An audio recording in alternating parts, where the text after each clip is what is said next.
एक बार की बात है कि दो दोस्त हुआ करते थे और वो एक सफ़र पर जाते हैं और जाते जाते उन्हें सफ़र में ही शाम हो जाती है।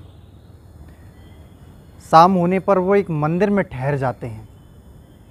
जैसे ही मंदिर में वो ठहरते हैं तो हर व्यक्ति की भांति उनको भी भूख लगती है और वो टिफ़िन खोलकर अपना भोजन करना चाहते हैं। जैसे ही दोनों ने भोजन खोलकर भोजन करना चाहा तो एक तीसरा व्यक्ति भी उनके पास आ जाता है। वह भी कहीं ना कहीं से सफ़र करके आ रहा होता है।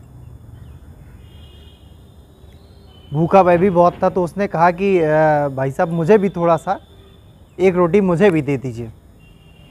दोनों दोस्तों ने सलाह किया कि यार जैसे हम खा रहे हैं वैसे उस दोस्त को उसको भी खिला देते हैं, क्या बिगड़ जाएगा।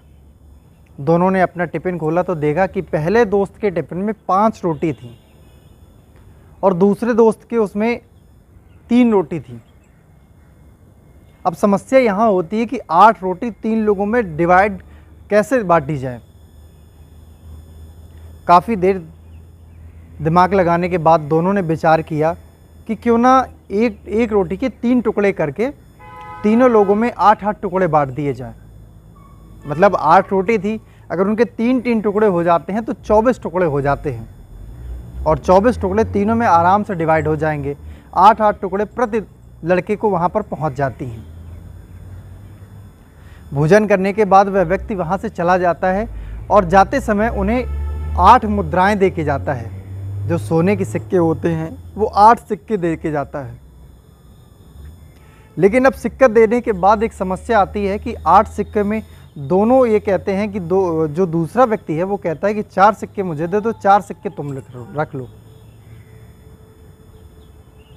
पहला व्यक्ति कहता है कि मेरे पास तो 5 रोटी थी तो मुझे ज़्यादा सिक्के मिलने चाहिए, और दूसरा व्यक्ति कहता है कि मैंने भी बराबर की हिस्सेदारी की है, मुझे बराबर का ही हिस्सा चाहिए। दोनों का विवाद बढ़ जाता है और यह विवाद राजा के पास वो दोनों व्यक्ति राजा के पास जाते हैं और राजा के पास जाकर अपनी पूरी सारी घटना बताते हैं।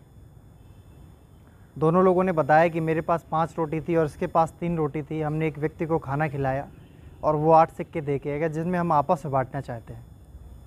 राजा को ये खिचड़ी थोड़ा बहुत मुश्किल लगी और उसने कहा कि इसका फैसला मैं कल करूँगा, मुझे 1 दिन का समय दो। राजा रात को अपने बिस्तर पर जाता है और विचार करता है कि इसका फैसला कैसे किया जाए। उसने ईश्वर का ध्यान करके उसने अपनी सारी समस्या बताई।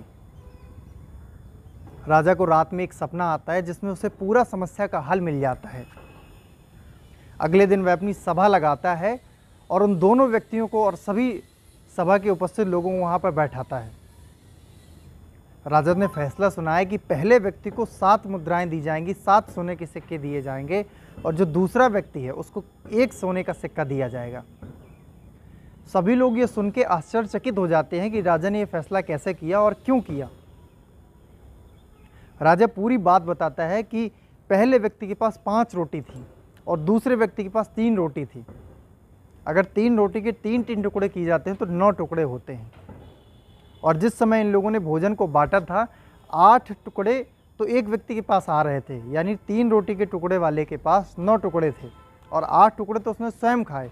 उसने केवल 1 टुकड़ा ही दान किया था, इसलिए उसको केवल 1 सोने का सिक्का दिया जाएगा और पहले व्यक्ति को 7 सोने के सिक्के दिए जाएंगे। राजा के इस फैसले को सभी सराहनीय स्वीकारते हैं और धन्यवाद देते हैं। इस कहानी का सारांश ये है कि हमारे पास देने को कितना है, हमारी अंतरात्मा कितनी गवाही देती है कि सामने वाले को हम कितनी सहानुभूति रखने, कितना दान करने की क्षमता रखते हैं। दिखावे की इस दुनिया से दूर हम दूसरों के प्रति कितने सहानुभूति दिखाते हैं, कितना दान कर सकते हैं। मुझे उम्मीद है कि आपको मेरी ये कहानी पसंद आई होगी, तो वीडियो को लाइक करेंगे, वीडियो को शेयर करेंगे और चैनल को सब्सक्राइब करेंगे। धन्यवाद।